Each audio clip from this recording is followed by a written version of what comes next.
Thank you, Toastmasters. The evening, fellow Toastmasters and honored guests, can you please have you all close your eyes immediately, please? Put your hands on the tables or on your knees and listen to me. And try to remember, when was the last time you fought a war alone? So alone that your only enemy was you. Open your eyes. Isolation, my friends, is to be mistaken usually by loneliness. We always try to avoid feeling lonely, yet we always mistaken what we really feel. What we really feel is isolation. Loneliness is just the absence of others. Isolation is the absence of everything. In 1989, NASA started to conduct experiments to condition the humans to space travel. Now, a trip to Mars usually would take months just going and months coming back. And for a human being to stay inside a small little environment for that long can drive him crazy. So basically, there's a lady that volunteered to stay inside a small isolated room under the ground for 130 days. Okay? And they started to observe her changes biologically and mentally. Within the first sector of the event, really dramatic changes had occurred.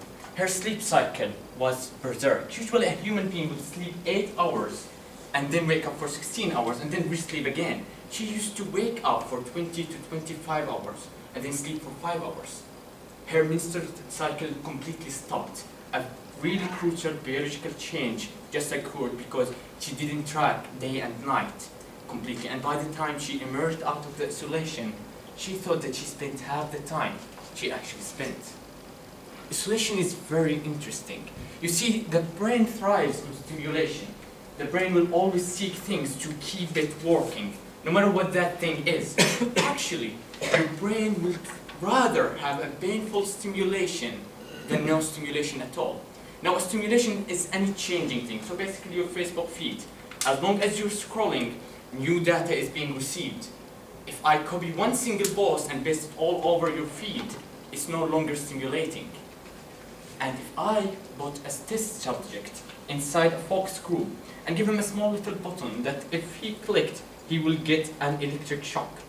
Now, after that moment, you can ask the subject, would you want to do that again? And he'll reply by no. This is an actual experiment. But put him inside a room and tell him you're going to wait for 30 minutes until that conductor comes back, and the test subject will actually click the button in the first 2 minutes. He'll actually go ahead and click it 2 more times within the next 7 minutes. What if that little electric button was a knife? You can think about the need of stimulation that can be so high that you are willing to go and approach pain rather than boredom. You see, after all, boredom is only an extent of disgust.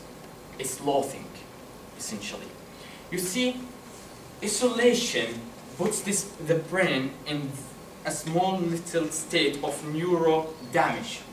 As long as you're stimulating, you perform what we call neurogenesis. So basically, it's neurocells growth. But when you cut stimulation for 3 days, you can get to a point of brain damage after an approximation of 3 days. An interesting fact is that, in case you approach stimulation for a certain amount of time, your brain is going to take control. And it goes, okay, we have nothing to get stimulated by, let's create our own stimulation.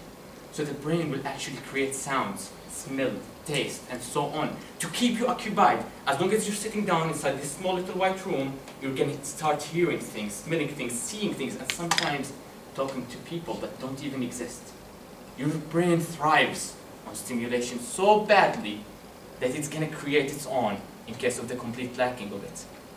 But on the other hand, what happens when you put people on isolation out for their own whim? Well, inside prisons, it's common to punish prisoners by solitude, and they go insane when you have nothing but a single light that doesn't change at all, no matter what time of the day it is.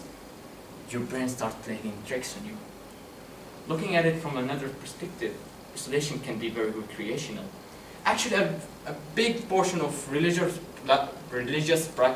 practitioners, monks and so on, will seek isolation to actually upper their spirituality, for example.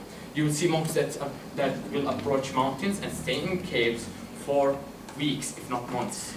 And they will be able to contain themselves within that period of isolation.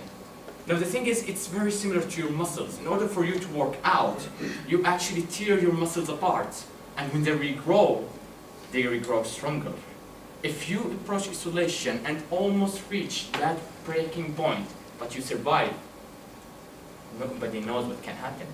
There's monks that can stay in isolation for months without having the urge of even moving. Now my question to you guys is, how long do you think that you can stay alone? What is loneliness to you? And if you have nothing to look at, and you have to look within, what will you see? Thank you.